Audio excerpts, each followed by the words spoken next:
Salut les amis, j'espère que vous avez la forme. Vladimir Poutine a encore menacé.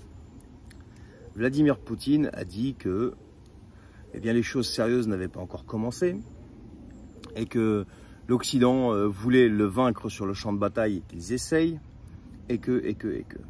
Et deux, trois petites choses derrière qui font croire que ce monsieur est sérieux.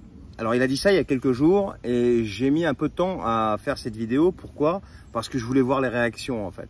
La première des choses qui m'a frappé, c'est que pendant que BFM TV diffusait le discours, juste en dessous, tu voyais en bandeau que Elisabeth Borne te propose 100 € de cacahuètes pour t'aider et 50 € par foyer, je sais pas quoi. Donc, déconnexion totale, on continue, enfin bref. La deuxième des choses, c'est tous les experts des plateaux de télé. Alors avant, on avait les experts du Coco-19 et maintenant, on a les experts, les stratèges, les journalistes d'investigation, les grands reporters, les. Mais moi, je constate une chose, c'est que tous ces gens-là, depuis le début de l'invasion russe, ils se sont tous plantés de A à Z. Ils ont raconté tout et n'importe quoi et ils continuent de raconter tout et n'importe quoi. Moi, j'ai une question très simple. Depuis le début de cette invasion, Poutine et son pays gagnent 1 milliard de dollars, d'euros, je sais plus, par jour. Nous, on est de plus en plus dans la merde. Ayant pris des sanctions à l'égard de la Russie via nos débiles profonds qui nous gouvernent, qui sont soumis à d'autres débiles profonds, qui eux sont sous la coupe d'autres mondialistes, mais eux c'est d'un autre standard, eux c'est des mafieux qui dictent leurs lois à l'Occident. Eh bien tout ce petit monde-là a pris des sanctions à l'égard de la Russie, et nous en Europe, plus précisément en France, on mange sévère. Les analystes là, les Mongols des plateaux, les généraux et tous ces journalistes à la con là qui viennent nous expliquer que Poutine c'est un fou, l'autre il est ceci, mais il a entamé telle stratégie, il devait prendre Kiev, mais non en fait il s'est planté. Et les gars, vous arrêtez pas de nous dire que Poutine s'est planté. Mais jusqu'à présent, il avance. Et nous on est comme des cons, on subit et on souffre. Et vous, vous êtes là à continuer sur le même discours, il s'est ramassé, nous on prend la bonne voie, ils vont finir par perdre et on va faire en sorte que les Ukrainiens gagnent la guerre sur le terrain. Mais la plupart de l'armement déjà qui arrive là-bas, là, il est en vente sur le Darknet.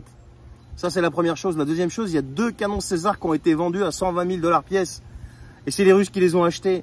Mais vous vous rendez pas compte dans quoi vous vous embarquez, vous vous rendez pas compte les conneries que vous pouvez dire et vous vous rendez surtout pas compte de ce que ça va produire derrière parce que pendant ce temps-là, moi, ma belle-mère qui habite à côté de Kharkov, à chaque fois qu'on l'a au téléphone, mais c'est des pluies d'obus qui s'abattent sur Kharkov. Et sur le reste du pays, j'en parle même pas. Tout ça à cause de quoi? Tout ça à cause de votre petit Macronet qui veut jouer les chefs de guerre, qui veut jouer les va-t-en-guerre et qui est soumis totalement à un sénile aux États-Unis qui, lui, mais alors il est encore pire que tout le monde, il plane à 15 000 au-dessus de la stratosphère. Et vous, vous êtes là à appuyer tout ça? Les généraux, mais des généraux de quoi, vous? Les journalistes d'investigation, les grands reporters, mais vous faites quoi? Dites la vérité, dites la réalité, dites-leur qu'il faut arrêter ces conneries. Il y a un massacre en cours en Ukraine, les amis. Il y a un massacre en cours. Pourquoi? Parce que ici, ils jouent la provoque, c'est là-bas que les obus tombent.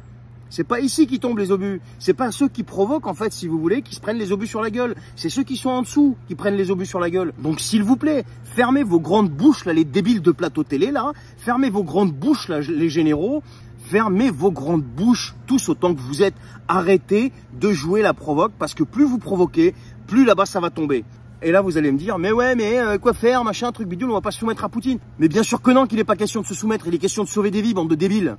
Donc pour sauver des vies, on met tout le monde autour de la table de négociation et on commence à discuter de paix. De paix, vous savez ce que ça veut dire la paix? Parce que quand ça va vriller pour de bon, quand les choses sérieuses vont vraiment commencer, c'est pas vous allez vous carapater et votre Macron va se carapater. Et tous ces blaireaux là, qui sont là à jouer les kékés là à Bruxelles et ailleurs, ils vont tous se carapater comme des merdes. Pourquoi? Parce que ce sont des lâches. Et c'est qui subira à ce moment-là? Eh bien, c'est exactement la même catégorie de population que celle qui est en train de subir en Ukraine, c'est-à-dire le peuple français, le peuple européen, etc., etc. Vous voulez vraiment arriver jusque-là? Vous voulez vraiment déclencher tout ça? Arrêtez de dire des conneries et faites vos métiers. Les généraux, dites stratégiquement vraiment ce qui se passe. Et les journalistes d'investigation, grands reporters ou je sais pas quoi, dites enfin la vérité. Parce qu'une chose est certaine, c'est que si ça va continuer comme ça, il y a des journées, mais plus que noires, qui s'annoncent. Attendez un peu. Juste pour information, vous savez c'est quoi leur grand souhait, les Ukrainiens, là? Enfin, ceux que je connais, c'est que Macron ferme sa bouche et que Zelensky dégage. Voilà, c'est ça leur souhait, c'est ça qu'ils veulent. Parce que ces deux mecs-là sont une catastrophe. Allez, je vous souhaite une excellente journée. Merci de m'avoir écouté et à très bientôt.